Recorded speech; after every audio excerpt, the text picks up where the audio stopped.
بل زموږ خلکو کې یو عادت دی، هغه دا دی چې بس مونږ زکات پیسې راخلو امام له راوړو هغه له ورکړو. نو ټیک ده که امام صاحب نصاب دی نو بس ورکه ورله، هغه هم چې نو ستا امام دی او ستا چې دی نو د خدمت کوي، نو چې هغه صاحب نصاب دی نو ښه مستحق دی، هغه ورکه ورله چې نو زکات ورله ورکه. خو دا په دغه کې نه، په اجرت د امامت کې نه، هسې هغه خپله تنخواه مقرري، هسې وله زکات ورکې نو ورکه وله.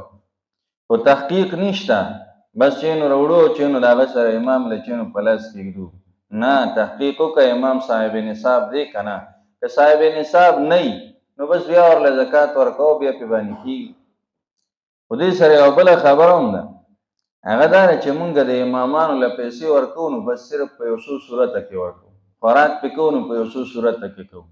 ختم رالیو کړي نو چای پې باندې وڅښو، د زکات ورځې راشي نو زکات ورله ورکوو.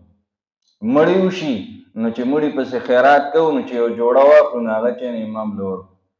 لکه نور ورځو کې یا چې نو ستا چې د هدیې او د تحفې مستحق جوړ د امام نه دی، چې ته چېرته هدیه او تحفه راوړې که نه، صرف دا د مال خیرې وباسې نو دا به امام له ورکوي. زکات خو د مال خیرې دی، نه خیرې هغه وړي او هغه په امام پسې تپي، نو هغه د خیرو ډکي نو زړه د روحانیت نه بیا چې نو چېرته ډکېږي، د هغه د زړه نه چې نو بیا ښایسته خبرې چېرته راوځي. نه چېته هدیه او تحفه ورله ورکه، تا باندې د هغه حق دی. زکات چې نو هغه بل چا له ورکه، 1000 روپۍ زکات بل له ورکوې نو هغه هغه له ورکه او 1000 روپۍ خپل امام له ورکوې، دوم په تا باندې حق دی که نه. که نه چې نو صرف به دقه زکاتونه راوړی او هغه په دې پسې چې نو تپې.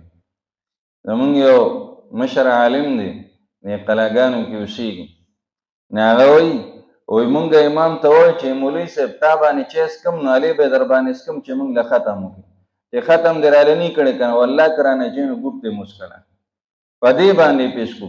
چېرته مو چې نو داسې ونه کړل چې یاره ترماس مو راډک کړي، ښایسته چای مو پخه کړه، استاد له مو راوړه چې مولوي صاحب نن را باندې ښه ولګېده تاله مې هم راوړه، او یا چې دی نو د سالن مې پوخ که نن را باندې ښه ولګېد تاله مې هم راوړه. دا نشته.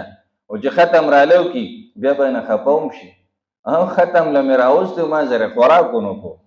هلکه په هغه صورت کې ته نه خفه شه چې تا ورله دعوت ورکړي او دعوت له رانغلی. نه، د دې څیزونو هغه خیال ساتل. د مال خیرې هغه مولیانو له مه ورکوئ، چاته هدیه او تحفه وله ورکړئ چې د هغه زړه چې نو هغه د روحانیت او د نور نه ډک وي، چې هغه تا ته چې نو دین بیان کړي.